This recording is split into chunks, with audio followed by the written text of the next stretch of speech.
আজ তারকেশ্বরে পশ্চিমবঙ্গ দিবস উপলক্ষে আয়োজিত অনুষ্ঠানে উপস্থিত ছিলেন মুখ্যমন্ত্রী শুভেন্দু অধিকারীও। তিনি বলেন, 1947-এ তারকেশ্বরে শ্যামাপ্রসাদ মুখোপাধ্যায়ের নেতৃত্বে হিন্দু মহাসম্মেলন হয়েছিল।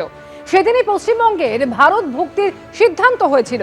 কংগ্রেস, বাম, তৃণমূল সরকার শ্যামাপ্রসাদ মুখোপাধ্যায়ের অবদানকে ভুলিয়ে দেওয়ার চেষ্টা করেছে। এর আগের কংগ্রেসের সরকার, কমিউনিস্টের সরকার, তৃণমূলের সরকার ডক্টর শ্যামাপ্রসাদ মুখার্জির এই অবদানকে ভুলিয়ে দেওয়ার জন্য পশ্চিমবঙ্গ দিবস সরকারিভাবে পশ্চিমবঙ্গে পালন করেননি। এই প্রথমবার পশ্চিমবঙ্গের রাষ্ট্রবাদী ডবল ইঞ্জিনের সরকার সরকারিভাবে পশ্চিমবঙ্গ দিবস তারকেশ্বরে পালন করছে। আমরা গর্বিত। আগামী 23 তারিখ আত্মবলিদান দিবস এবং 6 জুলাই ডক্টর শ্যামাপ্রসাদ মুখার্জির 125তম জন্ম জয়ন্তী আমরা সাড়ম্বরে পালন করি। আপনাদের সরকার, রাষ্ট্রবাদী সরকার ঠিক করেছে শ্যামাপ্রসাদজির পৈতৃক ভিটা জিরাট আমরা সরকার ক্রয় করে স্মৃতিসৌধ বানাবো, লাইব্রেরি বানাবো, আর কলকাতাতে 125 ফুট উঁচু ডক্টর শ্যামাপ্রসাদ মুখার্জির দণ্ডায়মান মূর্তি স্থাপন করে ডক্টর শ্যামাপ্রসাদ মুখার্জিকে অক্ষয় অমর করে রাখবে আপনাদের সরকার। পশ্চিমবঙ্গে কাটমানি শেষ, কাজ শুরু, হুঙ্কার প্রধানমন্ত্রীর।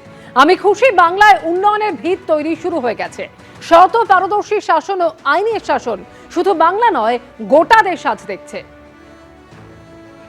मुझे खुशी है कि पश्चिम बंगाल में औद्योगिक प्रगति की नींव फिर से बननी शुरू हो गई है।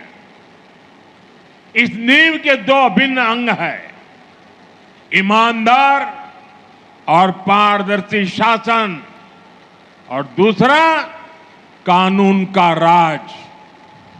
पश्चिम बंगाल ही नहीं, पूरा देश आज इस बदलाव को देख रहा है। जिन्होंने आपको लूटा वो खुद आकर लूट के पैसे लौटा रहे हैं।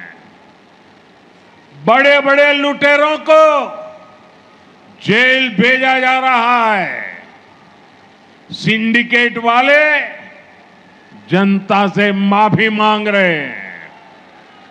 टोल नाकों पर अवैध वसूली करने वाले गुंडे नाके छोड़कर भाग गए हैं। बंगाल के लोग बिना रोक टोक के आ जा रहे हैं। এখন কাটমানি শেষ, কাজ শুরু হয়ে গেছে।